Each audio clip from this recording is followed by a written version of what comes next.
오늘 말씀의 제목은 하나님께서 제정하신 가정에 대하여라는 제목으로 말씀을 나누겠습니다. 왜 교회에 대한 설교를 하면서 갑자기 가정을 말하는 것일까라는 것을 우리는 한번 생각을 해봐야 됩니다. 이 설교를 다 듣고 난 다음에 가정과 교회가 무슨 연관이 있는지를 우리가 잘 이해하실 줄로 믿습니다. 우리 시대의 가정은 엄청난 위기 가운데 놓여 있습니다. 심지어 가정의 정의까지도 위협을 받고 있는 실정이에요. 한 남자와 한 여자가 가정을 이루는 것이 아니라 우리 시대는 동성끼리도 가정을 이룰 수 있다고 주장하는 사람들이 생겨났습니다. 무엇 때문에 이렇게 우리 시대의 가정이 위협을 받고 있을까요? 제가 단지 동성애만을 말하는 것이 아니라 남자와 여자가 만나서 가정을 이루어도 그 가정 안에서 자녀들이 온당하게 자라가지 못하고 가정이 파괴되는 일로 인하여서 우리가 사회적인 문제가 된 것은 오래되었습니다. 심지어 하나님께서 생육하고 번성하라고 하셨던 그 일까지도 이제는 가정에서 하지 않습니다. 그래서 조국 대한민국에서 출산율은 부부가 모여서 낳았는데 한 명이 안 돼요. 굉장히 비극적인 현실인 것이죠. 이것이 왜 이렇게 돼버렸을까라는 것을 우리가 잘 생각을 해야 돼요. 먼저 생각해야 될 게 모든 가정은 뭘로 시작됩니까? 결혼으로 시작됩니다. 근데 문제가 뭐냐면 우리 시대의 결혼관이 완전히 잘못됐다는 것입니다. 결혼에 대한 관념이 무너지니까 남자와 여자가 만나서 거짓된 결혼을 꿈꾸고 그래서 세워진 가정도 정체성을 잃어갑니다. 그러니까 가정의 목적도 훼손되는 것이고 대부분 다 사람들이 가정을 통해서 뭘 이루려고 하냐면 개인의 행복을 이루려고 합니다. 가정 안에서 자신의 어떠함을 이루려고 결혼하는 경우가 너무나 많아요. 이렇게 말하면 대부분의 젊은이들과 가정생활하는 사람들은 제 말을 인정하지 않을 것입니다. 동의하지 않을 거예요. 그런데 현실이 그렇게까지 돼버렸습니다. 자신의 행복을 추구하려고 결혼하는 사람들이 있어요. 그 자체가 말도 안 되는 이야기라는 것이죠. 그리고 자신의 개인적인 야망을 이루기 위해서 소망을 이루기 위해서 가정을 세우는 것도 절대 아니라는 거예요.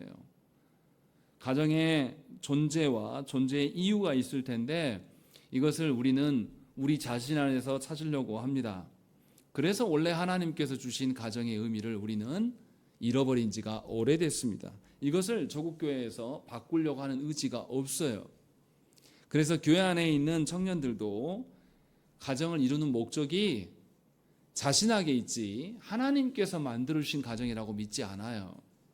그래서 자기 기준이 아주 고정화되어 있습니다. 그런데 성경에서 말하는 가정의 의미를 잘 생각을 해봐야 됩니다. 하나님께서 언제 가정을 만드셨는가를 잘 떠올려 봐야 된다는 것입니다. 정말로 개인의 행복이나 개인의 욕망을 채우려고 하나님께서 가정을 준 것인지 잘 생각을 해봐야 돼요. 하나님은 가정을 언제 주셨습니까? 천지를 창조하실 때에 그때에 주셨어요. 하나님이 천지를 창조하시고 국가나 교회를 만들어 주시지 않았어요. 사회를 만들어 주시지 않고 제일 처음에 남자와 여자를 창조하시고 그들로 인하여서 가정을 만드셨습니다. 그러면 이 가정은 하나님의 창조와 연계되어 있어요. 하나님이 창조하신 목적이 있을 텐데 이 목적과 뗄 수 없다는 것입니다. 그래서 하나님께서 어떻게 하십니까? 모든 세계를 6일 동안 창조하시고 제일 마지막에 아담과 하와를 창조하셨어요. 그리고 제일 마지막에 그리고 나서 하나님께서 사람에게 피조세계를 생육하고 번성하여 다스리라고 명령을 하셨습니다. 그것이 창세기 1장 26절부터 28절의 말씀이에요.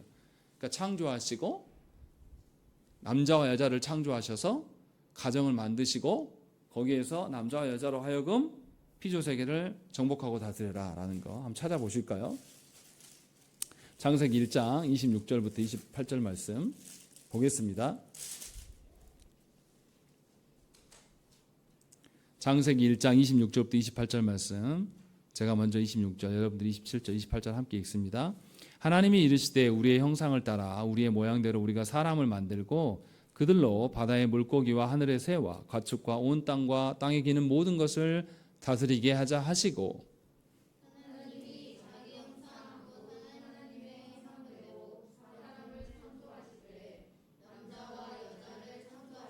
함께 읽습니다. 하나님이 그들에게 복을 주시며 하나님이 그들에게 이르시되 생육하고 번성하여 땅에 충만하라. 땅을 정복하라. 바다의 물고기와 하늘의 새와 땅에 움직이는 모든 생물을 다스리라 하시니라. 아멘. 분명히 문맥의 맥락을 잘 보셔야 됩니다. 하나님께서 하나님의 형상을 따라서 사람을 창조하셨어요. 근데 그 사람이 뭐라고 되어 있습니까? 27절에 남자와 여자다라고 되어 있습니다. 아담만 창조하셨다라고 말하는 게 아니에요. 그리고 그들에게 복을 주셔서 그들에게 생육하고 번성하여 땅에 충만하여서 땅을 정복하고 다스리라 라는 것, 이것을 하나님께서 명령해 주셨어요. 그러니 하나님께서 창조하시고 아담과 하와에게 가정을 통하여서 하나님의 피조세계를 다스려라. 하나님을 대신하여서 너희 가정이 이 피조세계를 다스릴 것들을 하나님께서 명령하셨어요. 그러니 가정의 목적은 하나님의 창조 목적을 부여한 것이에요. 가정을 통해서 하나님의 지상 명령을 이루라고 하나님께서 주신 것입니다. 그러니 아담과 하와는 각자의 만족과 욕구를 위하여서 가정을 이룬 것이 절대 아니에요.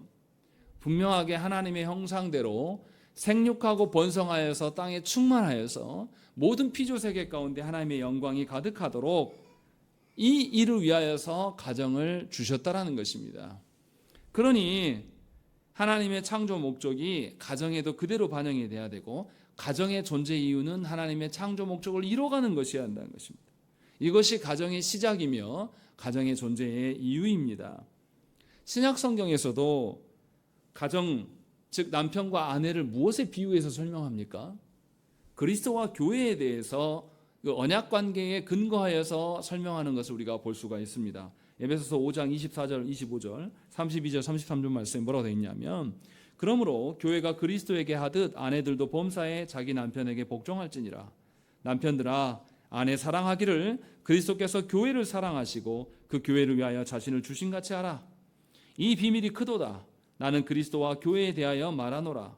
그러나 너희도 각각 자기의 아내 사랑하기를 자신같이 하고 아내도 자기 남편을 존경하라. 이렇게 말씀하셨어요. 교회는 신랑 대신 예수 그리스도의 신부입니다. 이처럼 남자와 여자가 한 가정을 이룬 것은 하나님의 창조와 하나님의 구원으로 맺어진 그리스도와 교회의 관계의 그 언약적인 연합의 기초가 되는 것이에요. 그러니 가정의 목적을 사람에게서 찾는 것은, 이것은 악한 죄의 본성입니다. 분명하게 가정은 하나님의 창조와 하나님께서 예수 그리스도를 내어주심으로 말미암아서 그리스도가 교회의 머리 되게 하신 것, 이 구원의 재창조의 의미를 반영하는 곳이 되어야 돼요. 이것이 가정의 존재의 이유입니다. 그래서 가정 안에서부터 하나님의 창조와 하나님의 구원이 온전히 세워져야 됩니다. 그것이 세워지지 않으면 무슨 일이 일어납니까?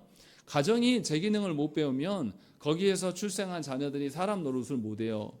그래서 사회와 국가에 큰 무리를 일으키는 폐륜화가 가정 안에서 생겨납니다.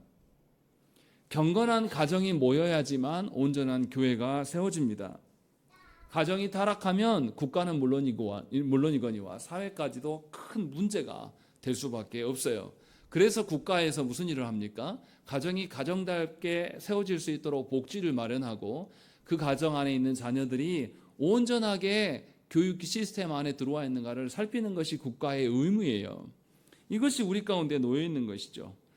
이 일을 위하여서 교회는 각 가정을 돌아보면서 가정이 하나님의 창조 목적과 구원을 반영하는 것인지, 그리고 그 자녀들을 하나님의 창조 목적대로 양육해 가고 있는지를 점검해야 될 필요가 있다는 것입니다. 그러니까 우리 시대에 난무하고 있는 가정을 개인의 행복이나 개인의 만족을 위하여서 가정을 바라보는 것은 매우 악한 겁니다. 그런데 놀랍게도 우리 시대의 젊은이들과 부모들은 이것을 종용합니다.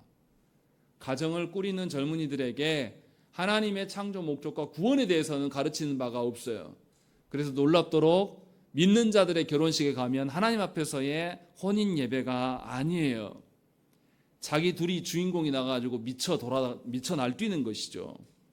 자기의 만족을 위하여서 남자가 여자에게 온갖 애교를 부리면서 춤추면서 평생에 내가 너 고생 안 시킬게, 이것이 목적이 되어버렸습니다. 그것은 하나님께서 세운 가정이 아니라 타락한 본성으로 만들어진 거짓된 가정이고, 그러한 가정은 하나님 나라에 큰 짐이 됩니다. 부담이 되고, 그 가정 안에서 태어난 자녀들은 미안하지만 하나님이 기뻐하시는 언약 백성일 수가 없어요. 그 가정에서 나타난 자녀들은 하나님을 등지고 하나님의 언약의 관계를 파괴하려는 사탄의 무리일 수밖에 없다는 것입니다. 그래서 매우 심각한 지경에 있는 거예요. 분명히 이 말씀을 들은 여러분들도 가정에 대한 목적과 출발이 어디에 있었는지를 알고 생각을 고쳐야 됩니다. 가정을 통해서 여러분의 개인적인 어떤 욕구를 풀려고 하는 것은 아주 악한 거예요. 하나님께서 만물을 창조하시고 남자와 여자를 통해서 가정을 만들어 주셨습니다. 그리고 나서 가정을 통해서 피조세계를 다스리도록 명령을 하셨다는 것입니다. 하나님은 이렇게 해놓으시고 뭐라고 하시냐면 보시기에 심히 좋았다라고 말씀하는 거예요. 원래 가정의 모습이 그러할 때에 하나님은 기뻐하신다라는 것이죠. 이것이 우리에게 놓여지는 직무예요. 그렇기 때문에 가정을 통해서 우리는 하나님의 다스림을 대신하는 자가 되어야 돼요. 가정 안에서 당연히 하나님의 질서가 세워지는 것, 그것이 하나님의 기쁨이며 만족이라는 것입니다. 그러니 가정은 우리가 하나님의 기쁨이 될 수 있는 아주 보물과 같은 터전일 수도 있고, 반대로 가정을 우리 욕망대로 우리의 만족대로 남용함으로 하나님과 원수가 되는 그런 터가 될 수도 있다는 것입니다. 분명히 기억하셔야 돼요. 하나님은 이 가정이 온전하게 잘 이루도록 위하여서 창조 후에 안식일을 제정해 주시고 그들에게 복을 주셨습니다. 하나님이 친히 이루어 가시며 하나님께서 너희 가정을 지키실 것들, 그래서 창조의 질서대로 모든 것이 바르게 기동할 수 있는 근거가 너에게 있는 것이 아니라 하나님께 있다라는 것을 분명하게 알려줬습니다. 그렇기 때문에 남자와 여자는 가정을 이룰 때에 개인의 외로움을 해소하려고 가정을 이뤄서는 안 됩니다. 가장 외로울 때 배우자를 고르면 어떤 사람을 고르겠습니까? 잘 검증되고 제대로 된 사람을 고르겠습니까? 당장 지금 내가 외로워 미쳐 돌아가니까 외로움을 해소하려고 하는 사람을 고르겠습니까? 당연히 외로움 해소하는 내 욕구를 푸는 사람을 구할 수밖에 없어요. 그래서 평생에 후회하는 거죠. 그래서 각자의 외로움을 해소하려고 가정을 만들려고 하면 아주 미련한 겁니다. 또한 종족을 번식하려고 하는 목적으로 가정을 만드는 경우도 허망한 거예요. 물론 요즘 세대는 아예 아이를 안 낳으려고 하니까 문제죠. 또 성적 쾌락을 위하여서 가정을 만들 수도 없는 것이고, 또 자신의 어떠한 야망을 위하여서, 자신이 성공하기 위하여서 자기의 배우자를 자기의 시녀 부리듯이 이렇게 하려고 자기의 욕망을 위하여서 가정을 남용하는 일도 있어서는 안 됩니다.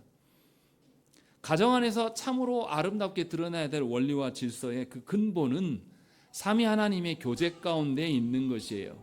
그래서 삼위 하나님이 안식일을 제정해 주시고 복을 주셨습니다. 그러니까 남편과 아내의 그 관계도 삼위 하나님의 사랑에 근거해야 되고, 부모와 자식 간의 사랑 역시도 삼위 하나님의 관계 속에서의 발견해야 돼요. 그래야지만 그 가정 안에서의 교제, 가정 안에서의 사랑이 참으로 진실되고 영원히 지속될 수 있는 것이라는 것입니다. 그러면 우리가 삼위 하나님의 교제가 어떠한지를 생각을 해봐야 돼요. 성부, 성자, 성령 하나님은 어떻게 하십니까? 성자는 성부의 형상으로서, 성령께서 아버지와 아들 하나님으로부터 나오신 영원한 능력과 권세가 됩니다. 다시요. 성자는 성부 하나님의 형상이고 성령님은 자기 자신을 드러내는 것이 아니라 성부와 성자로부터 나오는 능력과 권세가 되시는 거예요. 그러니까 성령님이 일하시면 누가 드러납니까? 성부와 성자가 드러나는 형태이고 성자 예수 그리스도께서 일하시면 성부 하나님의 어떠하심을 반영할 수밖에 없다라는 것입니다. 그래서 삼위 하나님은 서로를 위하여서 존재하시고 서로를 드러내는 방식으로 서로를 교제하십니다. 그래서 삼위 하나님의 그 교통하심은 완전한 것이에요. 어떠한 차별도 없고 동등됨이 이루어지는 것이고 온전한 하나됨이 무엇인가를 우리에게 보여줍니다. 그렇기 때문에 가정은 삼위 하나님의 완전한 사랑을 구현하는 터가 되기를 소망해야 돼요. 우리는 삼위 하나님을 바르게 배우고 그 하나님을 신뢰함으로 말미암아서 가정을 세워가는 거예요. 그런데 우리가 진짜 그러냐? 그렇지 않아요. 가정이 잘못되면 무슨 이야기를 합니까? 우리 자녀가 못된 짓을 해요. 그럼 부부간에 뭐라고 합니까? 당신 닮아서 그래. 이렇게 이야기한단 말이에요. 왜 그렇게 합니까? 삼위 하나님의 교제로 말미암아 가정이 구현된다는 것을 믿지 못하고 가정의 어떠함을 누구 손에 있다고 믿는 거예요. 사람 손에 있다고 믿는 거예요.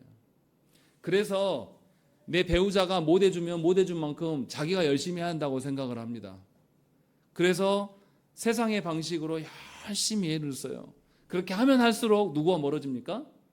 하나님과 점점 멀어지는 거예요. 세상의 방식을 따라가 이 시대에 유행하는 방식대로. 오전 설교 때도 제가 말씀드렸는데 그 자녀 하나를 학교의 교사에게 맡기지 못해서 선생에게 맡기지 못해서 학부모가 선생을 그 아동 학대로 고발한다는 게 이게 있을 수 있는 이야기냐 이 말이에요. 나라가 망조든 거죠. 그런 인간이 어른이라는 것 자체가 코미디입니다. 어른이 아니에요. 어른과 아이의 합성어로 어른이에요. 어른이. 얼마나 그게 추접스럽고 유아적인 겁니까? 근데 그런 일들이 한두 건이 아니에요. 그래서 교사들이 트라우마가 걸려 있습니다. 그래서 자기가 열심히 공부해서 교사 된 걸 후회하더라고요. 인터뷰하는 걸 보니까.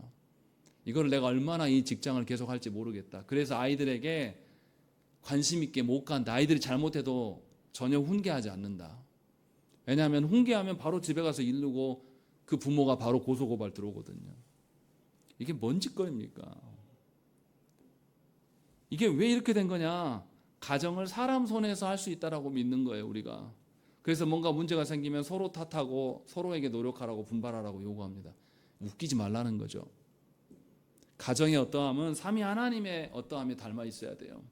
오히려 우리 각자가 배우자와 내가 서로 삼위 하나님의 교제하심을 너무나 모르고 그것을 우리 가운데 기초하지 않는 것에 대해서 회개하고 하나님께 우리 가정을 맡기는 일을 해야 되는 것이에요. 그래서 가정 안에서 세상의 어떤 육적인 그런 쾌락적인 것들을 그런 행복을 찾아가는 것이 아니라 삼위 하나님께서 이루시는 완전한 사랑의 교제, 삼위 하나님을 향한 그 믿음으로 기반한 사랑이 우리 가운데 있기를 소망하는 것이 가정의 존재의 이유가 되어야 한다는 것입니다. 존재의 방편이 되어야 한다는 거예요. 그래서 가정 구성원 모두가 삼위 하나님의 사랑에 기반한 교제를 해야 된다는 것이죠. 예를 들면 이런 거예요. 우리나라에서 며느리들이 학을 띠는 게 뭡니까? 시옷자 들어가는 것은 먹지도 않는다는 이런 거지 같은 말을 하고 있어요. 가정이 되고 싶지 않은 거예요. 자기는 며느리니까 여자니까 그럴 수밖에 없다라고 말하는 그러한 상식 이하의 사람들이 너무나 많습니다. 삼위 하나님의 사랑이 그런 걸 따집니까? 내 신분과 자신의 처지에 기반한다라면 삼위 하나님이 어떻게 가정 안에 그 삼위 하나님 보여주신 사랑이 있겠습니까? 그런데 그리스도인들까지도 시부모에 대해서 나는 며느리니까 하는 경계를 띠는 것이 있어요. 이것은 아주 악한 겁니다. 하나님 나라에 가서도 계속 시부모하고 며느리 하세요. 미안하지만 그런 사람은 하나님 나라에 갈 수가 없어요. 그리스도께서 이루신 가정의 하나됨, 그리스도의 피로 맺어진 그 가정됨을 알지 못하는 자가 어떻게 하나님 나라에 갈 수 있겠습니까? 여전히 육신의 어떠함으로 내 낳아준 부모만 친부모고 내 남편의 부모는 인정하지 않는 그런 세태, 이것은 교회 안에 사라져야 됩니다. 있어서는 안 돼요. 예수 믿는 사람들이 그런 소리를 한단 말이에요. 기가 막힐 노릇이에요. 이것은 하나님이 우리를 창조해 주시고 우리를 구원하심을 부인하는 거예요. 얼마나 어처구니 없습니까? 내가 시부모하고 얼마나 오랫동안 맞대고 산다고. 우리가 평생 시부모를 모시고 사는 것도 아니고 그렇게 귀찮게 하는 시부모님 요즘 어디 있습니까? 겨우 1년에 몇 번 보는 것도 못하면서 하나님 사랑 운운하지 말라는 거예요.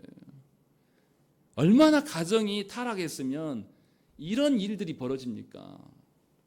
처음부터 가정 되기를 원하지 않는 거예요. 결혼해도 내가 이 남자가 필요해서 내가 이 남자를 데려와서 내가 결혼은 하지만 네 가정하고는 내가 하나 되긴 싫어. 이거를 아예 전제로 말하고 있는 거예요. 이렇게 악할 수 있냐 이 말이에요. 제가 이렇게까지 말씀드리는 이유는 뭡니까?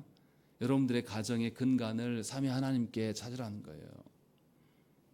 이 시대가 말하는 이 시대의 요구사항에 근거해서 시옷자 들어가는 음식은 먹지도 않는다. 그따구 소리 하지 말라라는 겁니다. 이건 하나님께 향한 엄청난 도전이고 하나님 만드신 가정을 파괴하는 일이에요. 분명하게 기억하셔야 돼요. 로마서 14장 8절 말씀에 우리가 살아도 주를 위하여 살고 죽어도 주를 위하여 죽나니 그러므로 사나 죽으나 우리가 주의 것이로다 라는 것입니다. 우리는 죽어서도 하나님의 것이에요.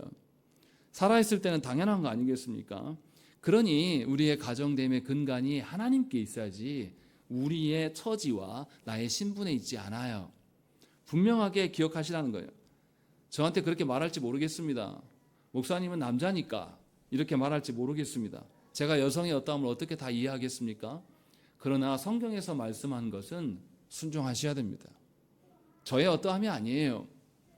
분명하게 가정은 그리스도와의 연합됨, 구원의 어떠한 특성을 포함하고 있는 거예요.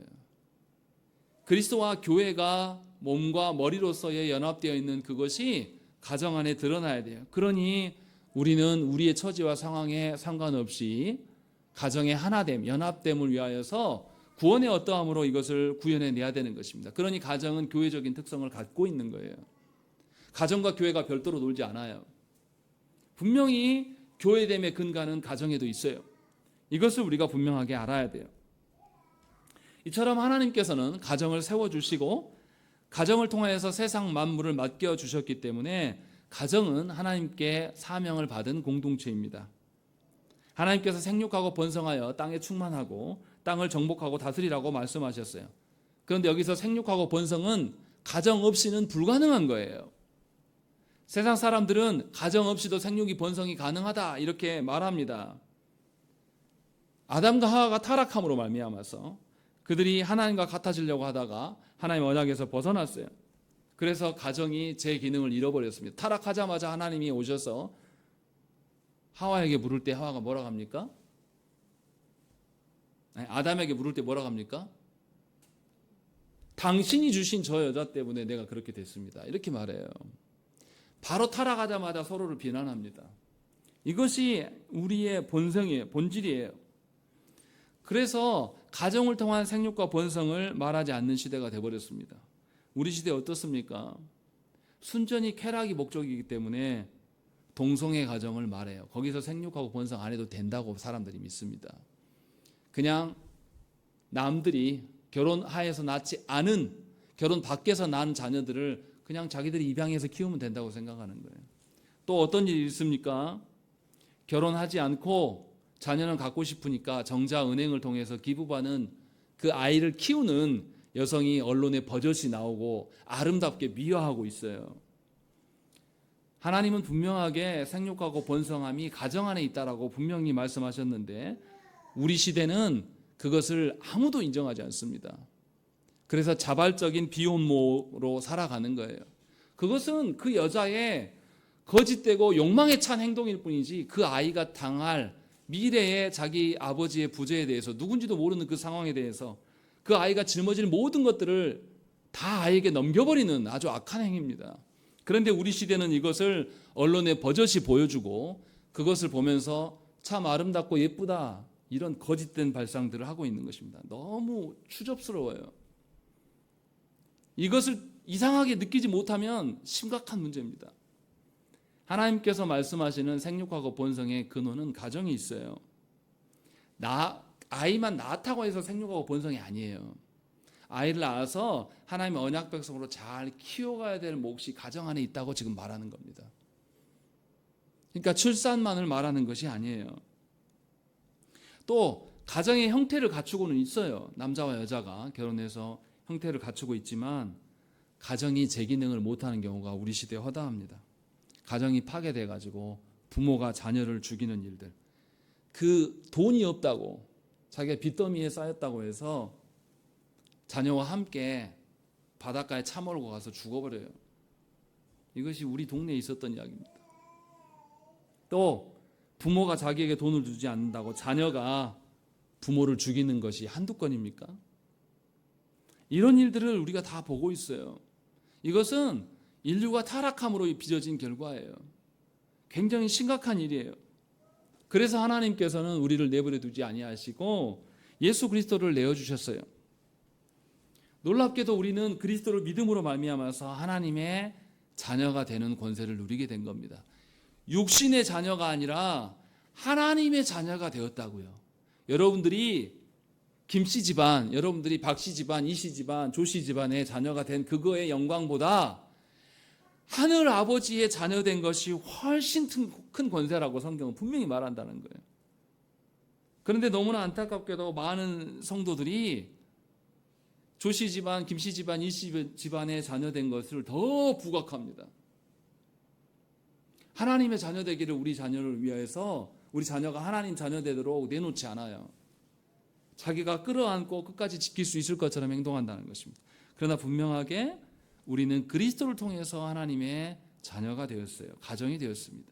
그리스도를 떠나면 우리는 또다시 부모가 자녀를 죽일 것이며 자녀가 부모를 죽이며 학대하는 일들, 칼로 찔러서 죽이는 것이 아니라요, 영적으로 서로 미워하고 무시하고 서로 관계를 맺지 않고 살아가는 것도 이미 살인한 거예요. 영적으로 죽인 거예요. 이걸 일들을 비일비재하게 하고 있다는 것입니다. 그래서 하나님은 우리를 자녀 삼으시고 자녀된 우리들에게 뭘 주셨냐면 거룩한 식탁의 교제인 성찬을 허락해 주신 거예요. 교회가 그래서 완전히 가정의 모습인 것이죠. 그러니까 하나님이 우리를 창조하신만을 통해서 가정을 준 게 아니라 창조하여서 타락해버린 우리들에게 구원을 통하여서 하나님의 가정의 회복. 근데 그 가정은 육신의 가정이 아니라 하나님 나라의 가정됨으로 우리를 불러놓으셨어요. 그러니 하나님 나라의 가정됨의 원리를 아는 사람이라면 육신의 가정이 하나님 나라 될 수 있도록 행하는 것은 너무나 당연한 일이라는 것입니다. 이것이 성경의 가르침이에요. 그래서 우리는 생육하고 번성함이 육적인 것에만 있는 것이 아니라 영적에 있는 것임을 깨달아야 됩니다. 이것을 위하여서, 영적인 생육과 번성을 위하여서 우리는 가정 안에서 경건의 일에 힘써야 돼요. 가정 안에서 진정으로 하나님을 경외하고 하나님만을 의존하는 경건의 모습이 드러날 때에 가정은 그 자체로서 세상 한가운데서 하나님께서 창조하셔서 원래 이루고자 했던 그 모습, 그 공동체를 보여줄 수 있는 증거물이 되는 것입니다. 그럴 때에 하나님이 찾으시는 경건한 자손이 되어져 가는 것이에요. 그렇기 때문에 가정은 교회의 면모를 갖추는 것입니다. 이게 당연한 거예요. 이를 위하여서 가정의 부모들은 자녀들을 부지런히 가르쳐야 돼요. 오늘 본문에 있는 말씀, 거기 보면 뭐라고 되어 있습니까? 오늘 내가 네게 명하는 이 말씀을 너는 마음에 새기고. 이 너는 누굽니까? 부모예요. 부모 너희가 먼저 말씀을 잘 새겨라. 새긴다라는 것은 그냥 아는 정도가 아니에요. 지어지지 않도록 못 박으라는 것이죠. 그리고 7절에 뭐라고 합니까? 네 자녀에게 부지런히 가르치며 집에 앉아있을 때든지 길을 갈 때든지 누워있을 때든지 일어날 때든지 이 말씀을 강론할 것이다. 강론이 뭡니까? 계속 말씀을 생각하고 고민하게끔 계속 던져주는 거예요. 그리고 그것에 대해서 질문을 받고 서로 토론하는 겁니다. 가정 안에서 이거 하라는 거예요. 알량하게 10분 가정 예배 드리면서 할 거 다 했다. 하고 우리 마음대로 살아가는 것이 아니라 가정 안에서 앉아있을 때나 누워있을 때나 길을 걸어갈 때나 쉴 때나 틈만 나면 하나님의 말씀을 가르칠 것들을 지금 말씀하고 있는 거예요. 이렇게 할 때에 자녀들이 하나님의 언약 앞에서 고민하고 자신들의 인생을 하나님의 언약의 기준점에 두고 설계해 나가는 거예요. 근데 이것을 가정들이 안 한 지가 오래돼 버렸어요. 포기해 버렸어요. 그러니 자녀들이 자신의 인생과 사람됨과 인생의 어떠함 어디서 찾습니까? 절대로 말씀에서 안 찾아요. 제가 말씀하는 것은 믿는 자들의 가정을 지금 말하는 거예요. 그래서 믿는 자들의 가정의 자녀들이 뭐 합니까? 세상의 가정, 드라마나 TV나 영화나 여기서 본 그런 가정의 모습들을 상상해요. 그래서 우리 자녀들이 기가 막힌 소리를 하고 자빠져 있어요. 내가 결혼하면 나에게 잘해주는 사람, 나를 위한 사람, 나 해서 가정의 목적이 하나님께 있는 게 아니라 자기한테 있다고 교회 안에 청년들이 짓거리고 있는 겁니다. 아주 심각해요. 그래서 남자도 자기를 위하여서 가정을 찾고 여자도 가정을 자기를 위해서 찾아요. 그래서 결혼해서 뭐 합니까? 죽어라고 싸우는 거죠. 하나님의 은혜가 있어서 이혼 안 하는 건 다행인 것이고 결혼한 순간부터 패권이 정리될 때까지 한 사람이 이겨버려야 돼요. 그렇게 될 때까지 죽어라고 싸우고 그 속에서 자녀가 태어나면 애 때문에 산다는 소리를 하고 있는 거예요. 믿는 자들이 하나님 앞에 가서 우리가 뭐라고 변명할 수 있겠습니까? 하나님 앞에 가서 너 가정을 줬는데 뭐 했냐라고 물어보면 여러분들 뭐라고 답변하실 거예요? 여러분 자녀 하나님께서 어떻게 양육했냐라고 물어볼 때 여러분들 뭐라고 말하실 겁니까? 우리는 어쩌면 하나님께서 주신 가정에 대한 책무에서 완전히 직무유기한 자들이에요. 지금도 그러고 있습니다. 그래서 심각해요. 오늘 말씀에 있는 거 봐보세요. 기회를 얻든지 못 얻든지 말씀 가르치려고 애를 쓰는 부모의 흔적들이 기록이 되어 있어요. 심지어 8절에 뭐라고 합니까? 너는 또 그것을 네 손목에 매어 기호를 삼으며 네 미간에 붙여 표로 삼고 또 네 집 문설주와 바깥문에 기록할지라. 문을 나갔다가 들어올 때마다 말씀을 볼 수 있도록 아니면 손목에도 보고 미간에도 붙여가지고 자녀들이 항상 말씀을 읊조리고 있는 걸 보게 해라. 부모의 이게 의미예요. 이것을 지금 말씀하고 있는 겁니다.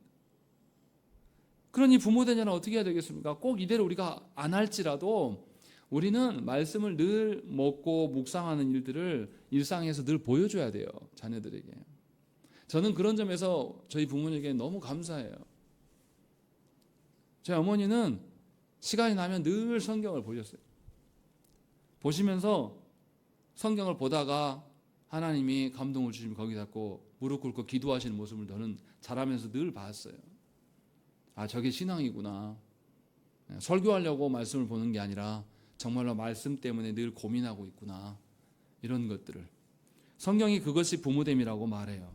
그래서 부모는 아침 저녁으로 말씀으로 시작해서 말씀으로 마무리할 수 있는 최소한의 것들을 보여줘야 됩니다.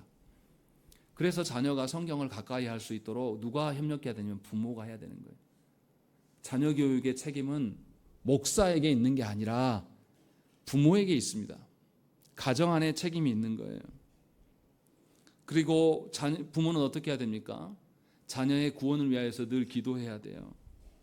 경건의 삶이 무엇인지를 부모가 고민하면서 그렇게 살면서 자녀들에게 이렇게 사는 거야 하고 보여줘야 돼요. 그래서 부모는 거짓된 삶을 멈춰야 됩니다.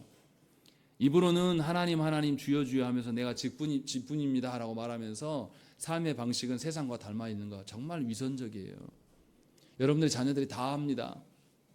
그래서 여러분들이 말이 먹히지 않는 거예요. 여러분들이 정말로 말씀대로 하나님 앞에 진실되고 살아가면 말씀의 권능으로 여러분들의 자녀들이 바뀌어요. 하나님은 여러분의 어떠함으로 자녀들을 바꾸라고 하신 적이 없어요. 여러분 자녀들에게 말씀이 들어가지 않는 것은 여러분들이 말씀을 존중하지 않고 그렇게 살지 않는 것 때문에 그래요. 그래서 야고보서 1장 22절 말씀에 너희는 말씀을 행하는 자가 되고 듣기만 하여 자신을 속이는 자가 되지 말라라고 분명하게 말씀하고 있어요. 여러분들이 이 들은 말씀을 가지고 가정을 개혁하려고 돌아가서 그걸 행하지 않으면 여러분들은 하나님을 속이는 자들이에요. 여기서 듣고 깨닫고 아 좋아 그래 맞지 이것이 말씀 전부가 아니라는 거예요. 분명히 그렇게 살으라는 거예요. 그래서 말씀대로 살 때에 여러분 자신은 물론이거니와 여러분에게 하나님께서 맡겨주신 사명, 가정 안에서의 사명이 세워져 가는 거예요. 가정을 변화시키시고 일으키시는 것은 여러분들이 아니라 하나님이 직접 하십니다. 그래서 그 일에 놓고 하나님께 간구해야 돼요. 하나님 명하신 대로 살 수 있도록. 그래서 부모가 자녀들을 말씀으로 가르치고 권면해야 됩니다. 또 교회는 목사와 장로와 교사와 집사를 두어서 이 가정들이 온전하게 세워져 가는지를 계속 권면하고 또 치리하며 또 속례를 통해서 신앙의 삶을 보여주는 것입니다. 그래서 교회와 가정이 영혼의 변화를 위하여서 한 몸으로 이렇게 이루어졌을 때에 온전한 가정들이 자라가는 거예요. 그래서 여러분들이 보시기엔 좀 지나치게 느껴질지 모르지만 여러분들의 가정에서의 신앙생활을 목사가 계속 확인하려고 하는 거예요. 그래서 교회의 가르침과 말씀의 가르침의 방향과 가정에서의 말씀의 가르침이 같아져야 돼요. 여기서 한 가지 더 생각을 해야 됩니다. 조국교회 안에서 자녀들의 양육하는 데서 가장 큰 문제 중에 하나는 자녀들과 부모가 동일한 말씀을 먹지 않는다라는 거예요. 왜 그렇습니까? 우리 교회는 그렇지 않지만 우리는 큰 질병에 걸려 있어요. 하나님의 말씀을 깨닫는 것이 사람이 있다라고 우리는 믿어요. 그래서 어떻게 합니까? 유아들이 하나님의 말씀을 못 먹을 것이다라고 생각을 해요. 그래서 교회에 오면, 우리 교회는 아니지만 시스템 갖춘 교회는 어떻게 합니까? 내가 예배 드리러 갈 때 우리 자녀는 어디다 둬요? 주일학교에 던져 넣어요. 이게 편하거든요. 주일학교에서 이 자녀가 무슨 말씀을 들었는지 여러분들을 점검하신 적 있습니까? 확인 안 할걸요. 나는 담임 목사의 말씀을 듣고 우리 아기는 부목사들의 말씀을 듣고 이 말씀이 같은 건지 틀린지 점검한 적이 없어요. 제가 부교육자 사역을 할 때에 그 중직자들에게 물어보면 이것을 점검하는 가정이 한 가정도 없었습니다. 아예 안 합니다. 근데 생각을 해보세요. 기독교 역사 가운데 주일학교가 있었던 시절이 언제부터입니까? 19세기 말에 주일학교가 생겨났어요. 산업혁명 때문에 할 수 없어서 주일학교가 만들어진 거예요. 왜 만들어졌냐면 심리학 때문에 만들어졌습니다. 교육학 때문에. 발달 심리학의 영향으로 세대별에 맞게끔 가르쳐야 된다라는 것이 교회에 들어오게 되고, 성경에 의해서 만들어진 게 아니에요. 주일학교가. 제발 정신을 좀 깨어나야 돼요. 그래서 주일학교가 생겨났어요. 문제는 뭐냐면 주일학교가 생겨나니까 부모들이 이제 귀찮거든요. 그래서 자녀의 영적인 성숙을 위한 가르침을 손 놔버렸습니다. 그래서 자기 자녀가 신앙이 없으면 누구 찾아갑니까? 담임 목사 안 찾아가요. 누구 찾아가요? 부교육자들 찾아가가지고 우리 자녀를 어떻게 해달라 그래요. 자기는 안 하면서. 자기는 말씀을 가지고 이 자녀가 말씀을 잘 먹는지. 여러분 생각을 해보세요. 여러분들이 자녀들에게 밥 먹일 때, 밥해 먹일 때 우리 자녀가 이 음식 좋아하는지 안 좋아하는지, 이 음식 먹으면 소화를 잘하는지 못하는지 압니까 모릅니까? 다 알잖아요. 그럼 영혼의 양식인 말씀에 대해서 여러분들 자녀들이 어떻게 먹는지 압니까? 아예 관심이 없어요. 직무유기하고 있는 겁니다. 그리고 그 일은 누구한테? 교회한테 던져버리는 거예요. 이것이 주일학교의 병폐입니다. 물론 여름 성경학교나 수련회나 특별할 때 부모를 떠나서 교회가 감당해야 될 그런 일들도 있겠죠. 그런데 주일학교는 절대로 성경에서 기인한 게 아니에요. 교육학이나 심리학 때문에 생겨난 거예요. 사람의 학문에 근거해서 교회 안에 침투한 병폐적인 것입니다. 그러니 제대로 된 교회들은 주일학교를 없애요. 그리고 온 가족이 함께 예배를 드립니다. 사람들은 어떻게 생각하냐면 작년 예배의 설교는 어려워서 아이들이 모를 것이다 라고 생각을 해요. 그런데 말씀을 깨닫게 하는 것은 성령 하나님이세요. 그리고 부모가 자녀들이 말씀을 못 깨달았다고 생각하면 동일한 말씀을 듣고 집에 가서 또 가르쳐야 되는 겁니다. 그래서 그 자녀에게 같은 말씀을 먹고 자라가야 돼요. 그래서 하나님이 능력이 무한하신 하나님임을 여러분들이 경험해야 돼요. 그래서 종교교육자 선배들은 무슨 일이 있었냐면 아이들이 3살 때, 4살 때 회심했다는 기록들이 막 나타나요. 우리는 눈 뜨고 쳐다봐도 없는데. 제가 7살짜리 아이가 회심해서 저한테 자기 죄를 위하여서 기도해 주라고 할 때 너무 충격 먹었어요. 제가 청년 때. 그런 일이 있다니까요. 그래서 온 가족이 함께 예배를 드립니다. 자녀들을 분리시키는 것이 아니라 동일한 말씀을 먹이고 그 말씀 먹은 것이 잘 소화됐는지 집에 가서 점검하고 그 말씀을 부모가 잘 소화시킬 수 있도록 힘쓰는 거예요. 이것이 가정의 기본적인 책임이에요. 마치 장년들만 특별한 것처럼 자녀들은 또 다르니까 다른 제도가 또 있어야 될 것처럼 생각하지 말라는 것입니다. 그래서 주일학교에 맡겨버리니까 놀라운 것은 뭐냐면 부모가 자기 자녀의 영적 상태를 가장 몰라요. 기가 막힐 노릇이에요. 그리고 항상 부모들이 뭐라고 말합니까? 내가 그 시간에 교회에 밥하고 봉사하고 헌신했으니까 이 자녀가 어떻게 될 것이다? 하나님이 잘 되게 하실 것이다. 웃기지 말라는 소리예요. 엉터리 같은 거예요. 여러분들의 자녀가 말씀을 잘 먹고 있는지, 그 여러분들의 자녀가 정말로 하나님을 믿고 신뢰하고 회심한 자녀인지 그 확인의 책임은 1차적으로 부모에게 있습니다. 가정에게 있어요. 그 일에 함께 협력하는 것이 교회예요. 분명히 잘 알아들으셔야 됩니다. 그래서 온 가족이 우리도 함께 예배 드릴 때에 자녀들의 예배 토대로 가르치라는 거예요. 몇 살이니까 안 될 것이다. 몇 살이니까 불가능하다. 이렇게 되면 안 돼요. 유아실을 만든 이유는 거기에 상주해서 거기에 기거하라고 만든 게 아니에요. 여기에서 예배 드리다가 울음이 시작되면 방해가 되지 않습니까? 그때 잠깐 피난처로 가 있으라는 거예요. 그리고 울음을 그치면 다시 나와서 함께 예배해야죠. 이렇게 하는 거예요. 그래서 온 가족이 함께 동일한 말씀을 먹고 들은 말씀을 가지고 집에 돌아가서 같이 묵상하면서 토론하면서 정말로 우리의 가정에 살아가는 삶의 패턴으로서 기반으로서의 말씀이 되도록 나눠야 되는 것이에요. 이것이 가정의 역할이에요. 그래서 교회가 전한 말씀이 가정 안에서 온전하게 자리를 잡을 수 있도록 꽃피울 수 있도록 하는 것이 하나님께서 세우신 교회와 가정의 연계성입니다. 그러니 분명하게 우리는 알아야 됩니다. 가정 안에서 부모로서의 나의 역할과 또 자녀로서의 나의 역할들을 분명히 알고 하나님의 언약 백성으로서의 삶이 그 두 곳에서 다 일어야 한다는 것입니다. 베드로전서 5장 10절 말씀에 모든 은혜의 하나님 곧 그리스도 안에서 너희를 부르사 자기의 영원한 영광에 들어가게 하시니가 잠깐 고난을 당한 너희를 친히 온전하게 하시며 굳건하게 하시며 강하게 하시며 털을 견고하게 하시리라 라는 거죠. 우리가 그렇게 하나님께 순종하기를 힘쓸 때에 친히 그리스도께서 그 모든 일에 역사하셔서 그 영혼의 역사하심으로 말미암아서 하나님 나라의 자녀 되는 것을 보여주실 것입니다. 이것을 믿고 우리는 순종하며 살아가는 거예요. 나의 말주변이나 나와 자녀의 관계나 이런 것들로 인하여서 말씀이 방해되지 않도록 하나님께 구하셔야 한다는 것입니다. 그래서 진정으로 가정이 하나님이 창조하셨을 때 그 가정의 본분, 또 그리스도로 인하여서 우리가 하나님 나라의 백성 되어서 하나님의 가족된 그 본분들이 여러분의 가정 가운데 세워지기를 소망하시고 그 일에 여러분들이 힘쓰고 애써야 되는 것입니다. 그 일이 쉽다고 말씀드리는 게 아니에요.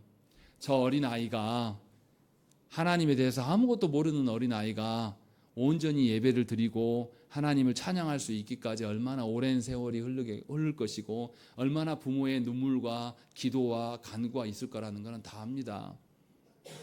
그래서 여러분들이 그것을 포기하지 마시라는 거예요.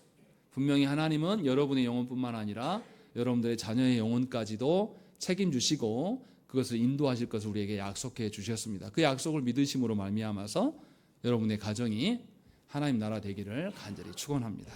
함께 기도하겠습니다.